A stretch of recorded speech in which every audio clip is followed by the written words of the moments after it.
Hello and welcome to Yudhishri eco classes. आज हम discussion करने जा रहे हैं लाइफ साइकिल हाइपोथेसिस के बारे में, यानी जीवन चक्र परिकल्पना के बारे में कि ये कब लागू होती है और इसका तात्पर्य क्या है। तो चलिए डिस्कशन करते हैं। जीवन चक्र परिकल्पना। जीवन चक्र परिकल्पना के अनुसार उपभोग फलन उपभोक्ताओं की संपूर्ण जीवन की आय पर निर्भर करता है।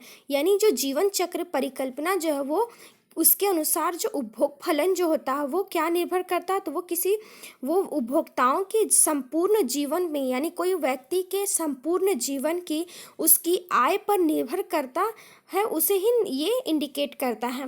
बचपन में एक उपभोक्ता जो होता है वो कमाता तो कुछ भी नहीं है, किंतु उसके माता पिता उस पर व्यय करते हैं। यानी कि एक बच्चा जो होता है वो बचपन में कुछ भी नहीं कमाता है, वो निर्भर होता है, वो अपने माता पिता पर निर्भर होता है, उसके माता पिता उस पर व्यय करते हैं।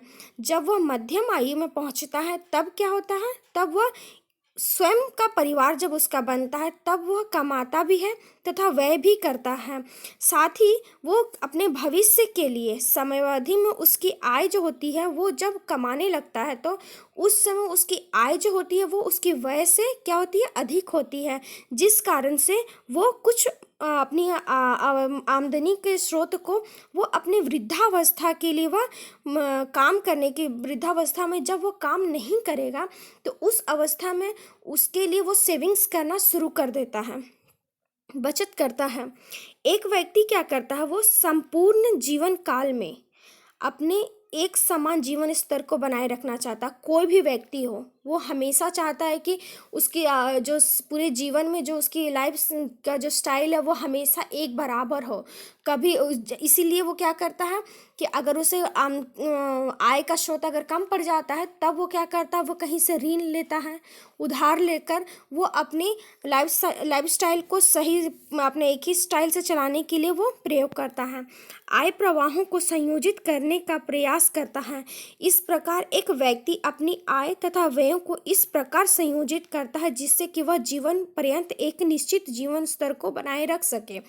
इसलिए क्या करता है कि जब उसकी आय अधिक होती है तो वो व्यय भी करता है, किंतु कुछ अपनी आय को हिस्से को बचाकर वो उसे सेविंग्स में करता है, बचत में करता है, ताकि उसके वृद्धावस्था यानी जिस अवस्था में वो कार्य करने के लायक नहीं रहेगा। कोई वृद्ध व्यक्ति काम जितना वो अपने यौवन अवस्था में कार्य करता उस हिसाब से वो कार्य नहीं कर पाएगा, तो उस अवस्था के लिए वो अपने आय के कुछ हिस्से को वो बचत करता है। जीवन चक्र परिकल्पना के अनुसार संपूर्ण जीवन चक्र के साथ आय के संबंध का विश्लेषण करने पर ज्ञात होता है कि जीवन की प्रारंभिक वर्षों में व्यक्ति की आय उसके व्यय से कम होती है या ना के बराबर होती है। एक बच्चा क्या कमाएगा, जीवन की जो अवस्थाएं होती हैं वो एक बचपन का होता है, फिर जवानी की होती है, फिर प्रौढ़ बुढ़ापे का होता है। तो जो प्रारंभिक अवस्था होती है उसमें किसी व्यक्ति की जो आय होती है वो उसकी व्यय से कम होती है और उसे अपने उपभोग की पूर्ति के लिए क्या करना पड़ता है, या तो ऋण लेना पड़ता है या फिर परिवार पर आश्रित रहना पड़ता है। जीवन के मध्यम काल में उपभोग से औसत आय अधिक होती है। जो जीवन का जो मध्यम काल होता है तो उस समय क्या होता है कि वो उसकी जो आय होती है वो अधिक होती है, वो जो उपभोग करता है उससे अधिक उसकी आय होती है, इसलिए उपभोक्ता अधिक से अधिक बचत करता है। जब उसकी आय यानी कि आपके खर्चे जो हों वो कम है, आपकी आय अधिक है।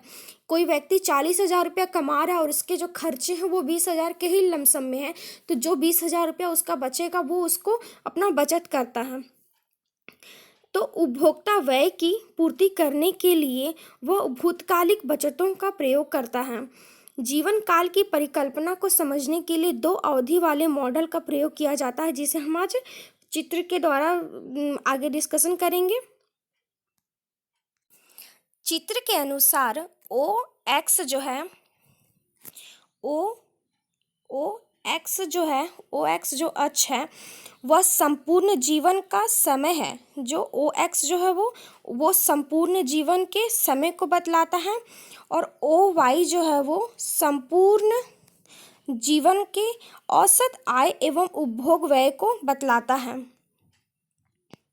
इसमें ओ एल जो रेखा है, ओ एल जो रेखा है वो क्या दर्शाती है?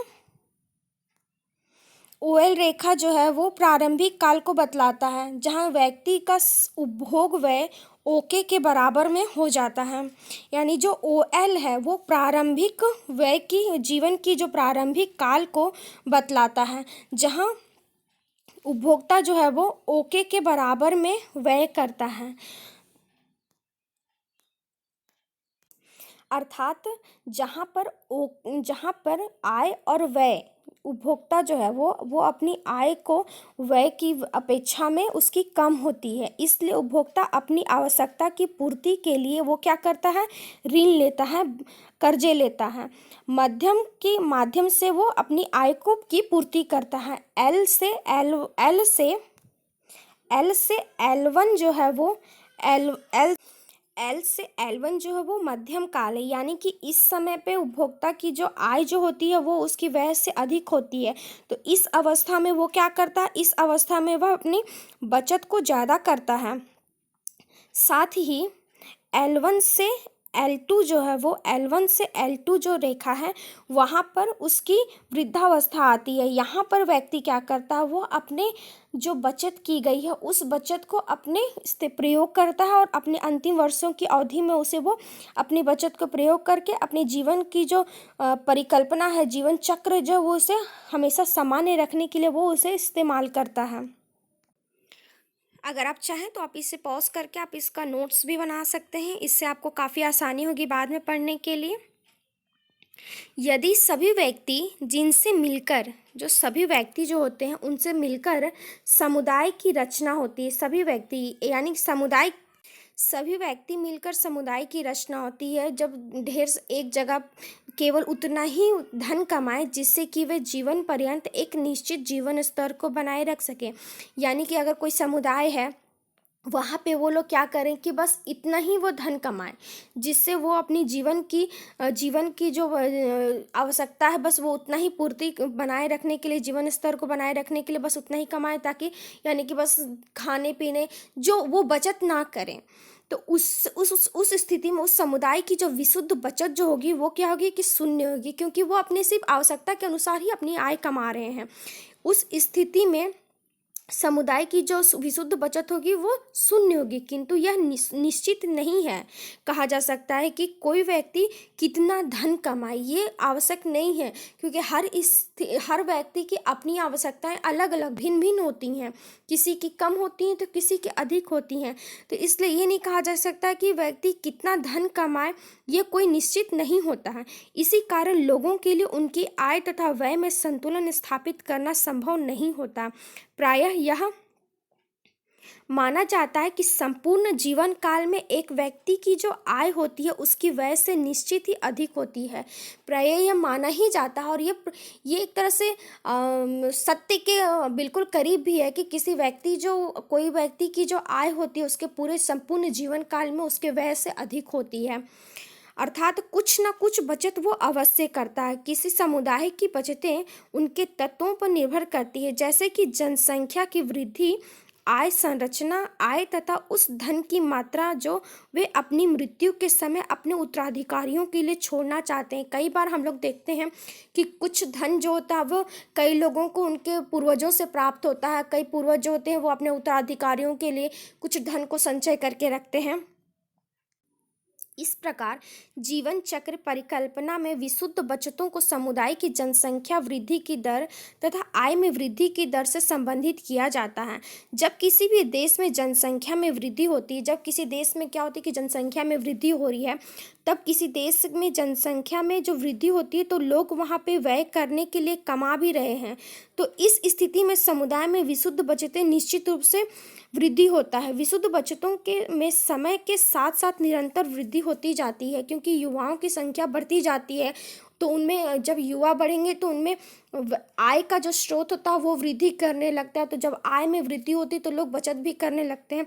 तो जब जनसंख्या में वृद्धि होती है तो उस स्थिति में उस देश में बचतों का जो विशुद्ध बचत जो होता है वह उसमें भी वृद्धि होने लगती है, तथा पिछले वर्ष की तुलना में वर्तमान वर्ष में जो विशुद्ध बचत जो होती है वो अधिक होती है। अब यदि लोग अपने अभिभावकों की तुलना में अधिक समृद्ध हैं तो बचतें भी अधिक होती हैं। अगर किसी के माता पिता की आमदनी कम थी और उनके पुत्र जो है वो उनकी आमदनी अधिक है, तो उस स्थिति में वो अपने माता पिता से अधिक बचत करते हैं। जीवन चक्र परिकल्पना सत्य के अधिक निकट होता है, क्योंकि इसे हम अपने वर्तमान में हम अपने आसपास इसे अनुभव करते हैं, युक्ति प्रतीत होती है। इसमें केवल नगद आय को ही महत्व नहीं दिया जाता है। जीवन चक्र जो परिकल्पना है उसमें केवल नगद आय को ही महत्व नहीं दिया जाता। यह परिकल्पना इस बात को भी स्पष्ट करती है कि एक उपभोक्ता को वर्तमान उपभोग जिसका भविष्य में प्रयोग के लिए वो संपत्ति को संचय में करना पड़ता है, अर्थात एक उपभोक्ता जिस पूंजी का संचय करता है उसका प्रयोग वह कई प्रकार से कर सकता है। उदाहरण के लिए हम लोग कहते हैं कि वह धन को नगद के रूप में भी रख सकता है या विभिन्न प्रकार के विनियोग भी कर सकता है। कुछ बॉन्ड्स खरीद सकता है या किसी पोस्ट ऑफिस वगैरह में वो अपनी आमदनी को रख सकता है, या कहीं प्रॉपर्टी ले सकता है, किसी बिजनेस में इन्वेस्ट कर सकता है, शेयर मार्केट में इन्वेस्ट कर सकता है। तो उसके पास विभिन्न तरीके होते हैं।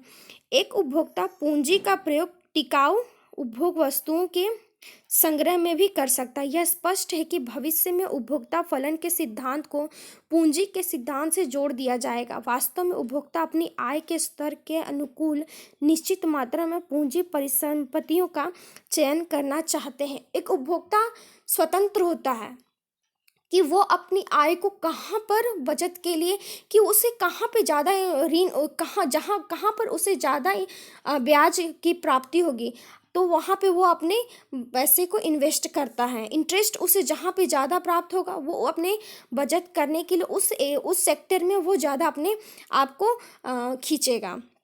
जीवन चक्र सिद्धांत सभी सिद्धांतों में सबसे महत्वपूर्ण है, क्योंकि ये क्या है, ये हमेशा सत्य के निकट होता है। ये परिकल्पना सत्य को प्रदर्शित करता है, ये युक्ति संगत है, इसलिए यह परिकल्पना एक महत्वपूर्ण परिकल्पना है। इसमें उपभोक्ता फलन के अंतर्गत चर के रूप में केवल परिसंपत्तियों को ही स्पष्ट किया जाता है। आई होप को अगर आपको मेरा ये वीडियो पसंद आए तो please like it, share it and subscribe my channel. Thank you.